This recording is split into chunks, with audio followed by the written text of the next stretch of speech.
Hello and welcome. You're watching NewsX with me, Devika Chopra, and our top focus right now, comments made by the Union Home Minister Amit Shah, who has raised the issue of the Uniform Civil Code yet again, bringing this conversation to the fore of the Indian consciousness. Home Minister Shah has said that Uniform Civil Code is a responsibility left to us by the architects of our constitution and that its implementation is a huge social, legal and religious reform. He also spoke about Uttarakhand's recent implementation of a UCC and said that after a judicial check, the issue requires serious thought and debate before its eventual implementation across the country. The UCC aims to bring the country together under one set of personal laws and will bring significant changes to the lives of the everyday Indian. We have with us today voices now belonging to the Muslim community of India, and we will be discussing what the UCC will mean for the nation and what it means to them as well. I take this conversation forward. I have with me Tahira Hassan. We also have with us Advocate Shamshavish Rain. I have with me Mr. Firoz Bakht Ahmed, and I will be joined by Major Mohammad Ali Shah in just a short while from now. But let me begin the conversation with Tahira Hassan. Tahira ji, you've been at the forefront of being a women's rights activist, particularly an activist for triple talaq as well. When the Home Minister makes promises of a UCC, what are your first thoughts?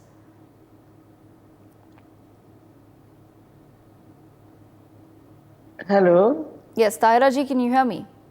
I couldn't hear you because your voice broke in between. Okay, I'll repeat my question, ma'am. Yes, thank you. I asked, when the Home Minister makes promises of a UCC, what does that mean to you, given that you have a background of being a women's rights activist and particularly your involvement with victims of triple talaq?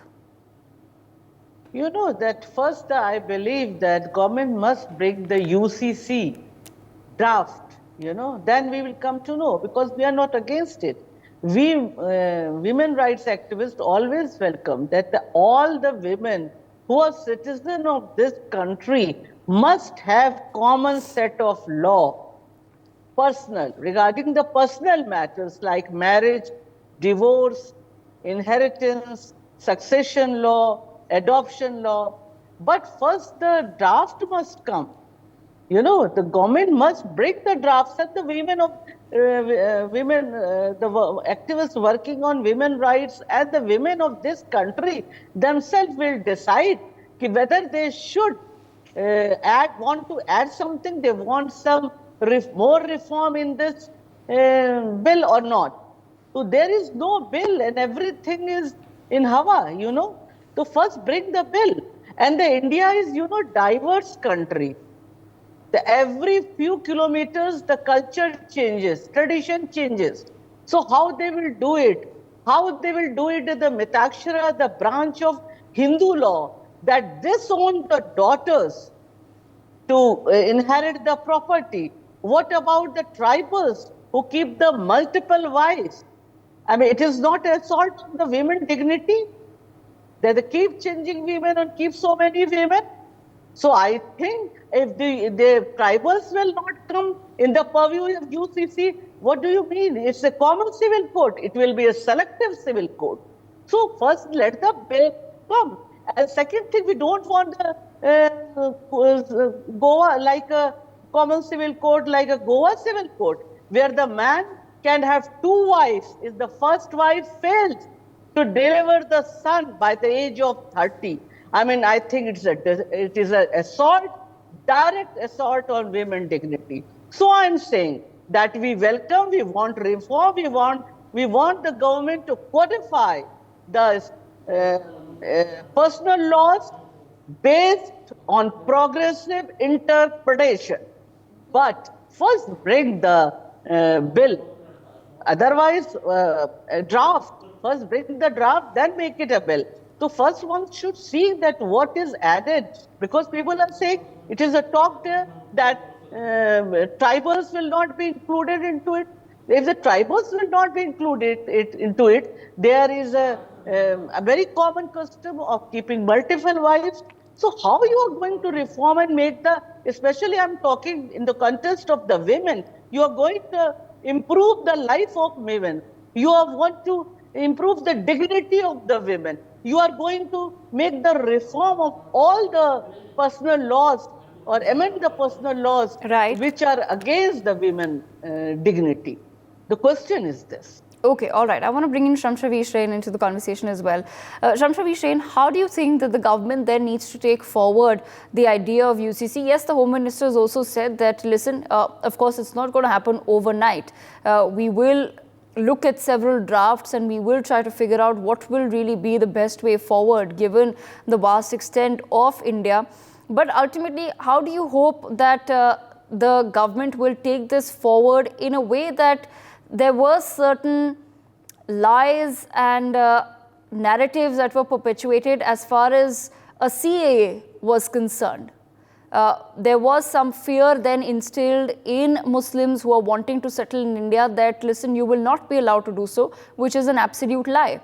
So how does one then take forward the idea of a uniform civil code wherein it does not feel like an attack on anybody's personal choices, traditions, culture?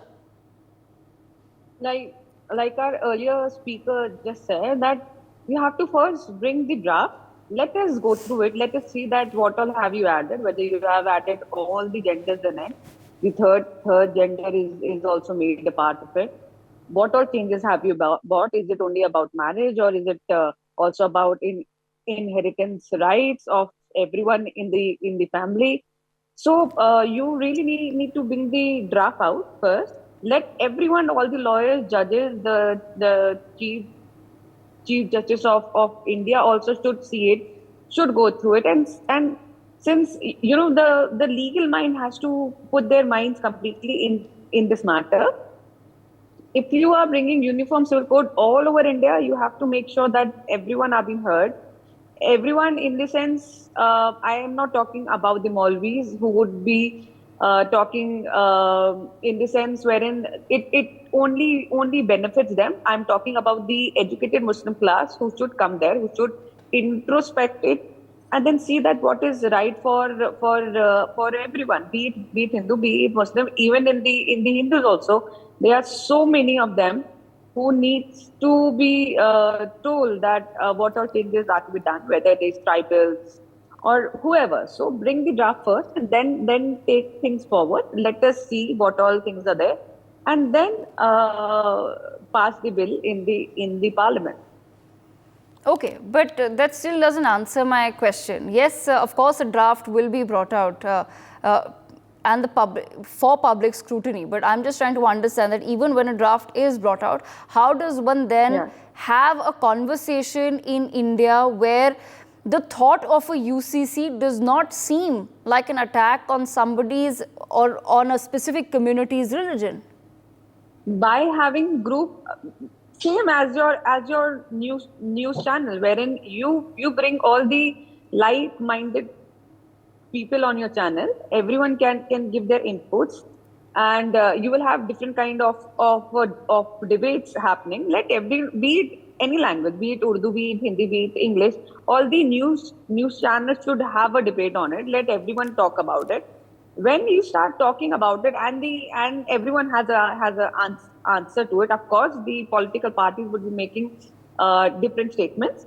They would be making statements that would benefit them, whether creating a scary feeling in everyone's heart, or it's actually the real fact on it. So everyone would be speaking as per their own minds, their own thought process. But then coming back to it, have group discussions. Let's talk about it. Let us come by chapter 1, chapter 2. All the points should be made into the news channel. It actually should be brought here, and then talk about it. That chapter 1 talks about property. So let's talk about that. Have a complete debate on that, at least a week's time in every language.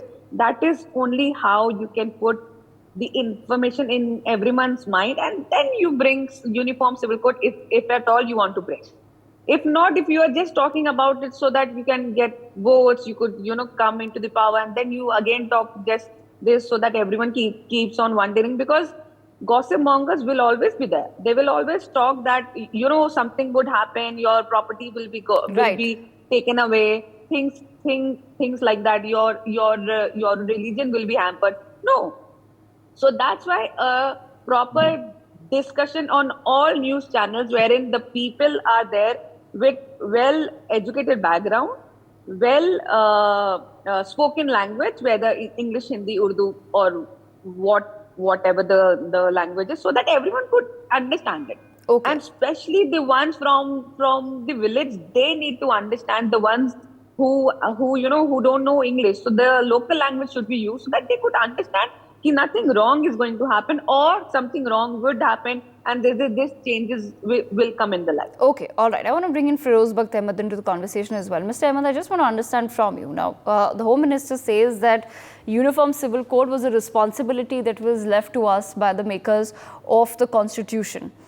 Could there possibly be a right time and moment in history when a serious conversation about a Uniform Civil Code could be had in Indian society, and is that time now? Am I audible to you? Yes, sir. Go ahead, please. All right. You see, as far as UCC is concerned, it's they are on the hold for such a long time. According to Article 44, it should have been implemented long time ago. It's on the hold for almost, since 1949 onwards. Anyway, you talked about women. I'll talk about Muslim women. In fact, if Muslim women have actually been benefited by this triple talaq ban a lot. Many families have been saved. And apart from that, so far as UCC is concerned, UCC will give more of strength to women, not only from Muslim community, but also from other communities, right? In fact, whether it is Christian community or it is any other community, because, if I talk of Muslim women, what has been happening is that Islam has given a lot of freedom as far as women are concerned, lot of rights. But the problem occurs when Muslim men do not want to give them their rights, the right in property, right? And in fact, the way now it is stopped, but the way Muslim women had been, thrown out of the house on account of triple talaq, that has ruined thousands, lakhs of houses. Of course, it is stopped now. Now, when UCC comes, all these laws will be similar, right? And Shams Ravish was saying that there has to be some kind of, that our laws are just like a bouquet of flowers, different fragrances, different colors. That is fine. That's fine. But at the same time, uniformity has to be there when it comes to the rights of women. So, if UCC comes, Muslim women they will have.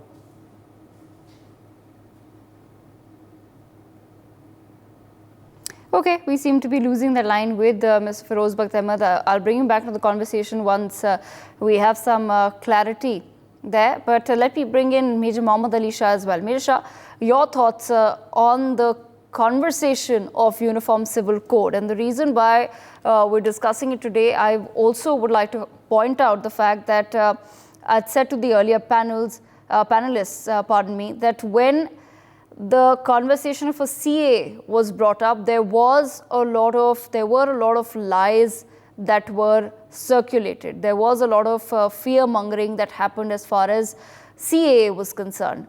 So how is it that the government of today can avoid that situation as far as Uniform Civil Code is concerned, that discussing it, having a conversation on it, does not then seem like an attack on a particular community's religion?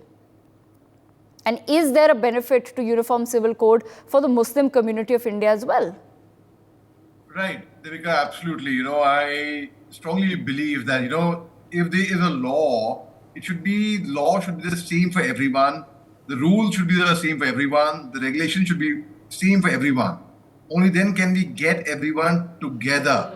Now, we cannot say that, okay, Devika will have a different rule and so-and-so will have a different rule. So-and-so will have a different rule. We all are together. We all have to be together. Together we make one force. So the very fact is, if you ask me personally, let's not make it religious and the entire thing of uniform civil code, let's abide by the law and go by the ruling and go by let's look at ourselves as citizens, proud citizens of our country.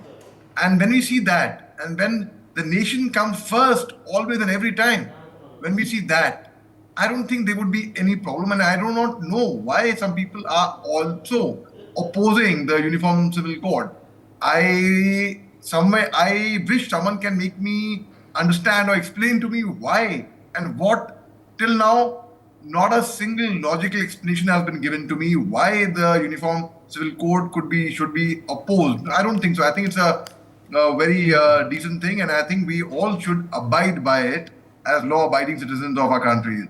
Okay, but P.J. Shah, when you talk about nobody being able to give you a logical explanation, if you could just shed some further light on what is it? What are the fears then that people discuss or talk about when you want to discuss uniform civil code and what it might mean for Indian society, the sort of aspects of personal life and personal law that will be impacted, which includes marriage, divorce, it includes property and inheritance. Largely, these are the topics that are covered under uniform civil code. So what really are the fears that are then expressed? Right. Devika, I really wish I knew and I could understand those fears, because if you ask me, I don't think there's any fear at all. There should not be any fear, in fact, rather. And I see it as that's exactly what I tried to say, earlier, that I haven't understood the fears of people, why they would have reservations on Uniform Civil Code. I will tell you, mahal aisa ban gaya hai that any ruling which the government brings in, Narendra Modi Sahab, the Prime Minister, Home Minister, anything that they might bring in for the development of the country, हमको तो BJP को oppose करना है, हमको तो मोदी को oppose करना है. Tomorrow if they bring in something in your benefit, and अगर माहौल ऐसा बना हुआ रहेगा कि कुछ भी हो, the very fact is I'm very rational. I speak my mind. If I think it is right, I will speak up. It is right. If I think it is not right, that's my conviction. I will say it is not right. This could have been modified. This could have been done. And I speak what is there in my mind. Totally. So, mahal aisa create ho gaya hai that I think if you ask me, I presume that is the fear. And yeah, so that's what if you ask me, Deepika. Okay, all right. I want to bring Mr. Feroz Bakht Ahmed back into the conversation. Mr. Ahmed, we lost your connection there for just a moment, but taking that conversation forward, I just want to understand from you, what are the fears that you have then come across as far as Uniform Civil Code is concerned, just in everyday conversation? What is it how are people, specifically of the Muslim community, then perceiving Uniform Civil Code in India and what it might mean for them? All right. Am I audible to you? Yes, sir. Go ahead. You see, Major Shah spoke at length about the fears not really being there, and the other, thing about propaganda, that whatever this government brings in favor of maybe any community or every community, there are some people who would always oppose that. They have to be anti-governance, they have to be anti-PM, things like that. That is there. Now, people should come out of all those things, because if the government brings out something good for each and every person, people should accept it. Now, the fears. Now, what Muslims think, in fact, unfortunately, over the last 60 years, what has happened is that, the previous governances have not really bothered about the education of Muslim community.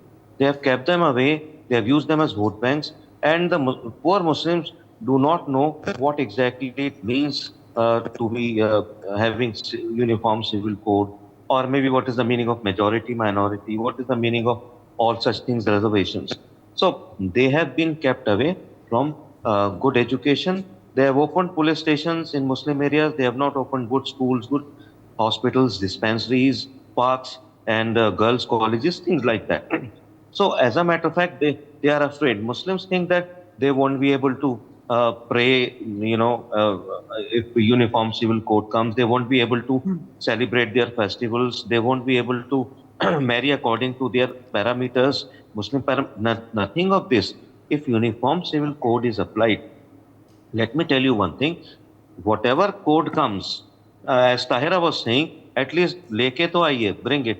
Whatever code comes, this code will be a conglomeration of all the best codes, all the best laws of all the religions of the world, and then it will be implemented. And let me assure Muslim community that it will not be harmed by any way.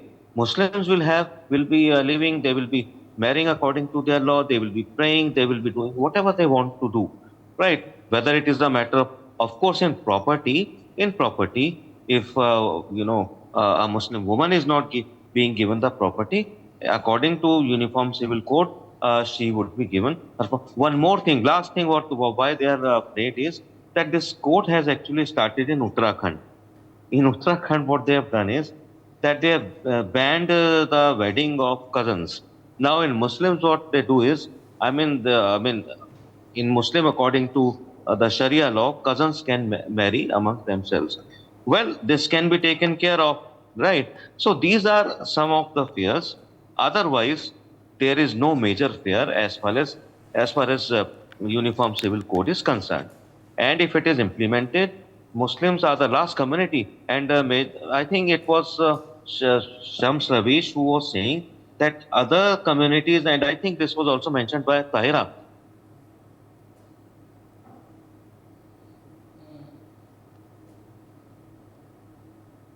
Ms. Ahmed, we just lost your audio there, but I think you're back with us.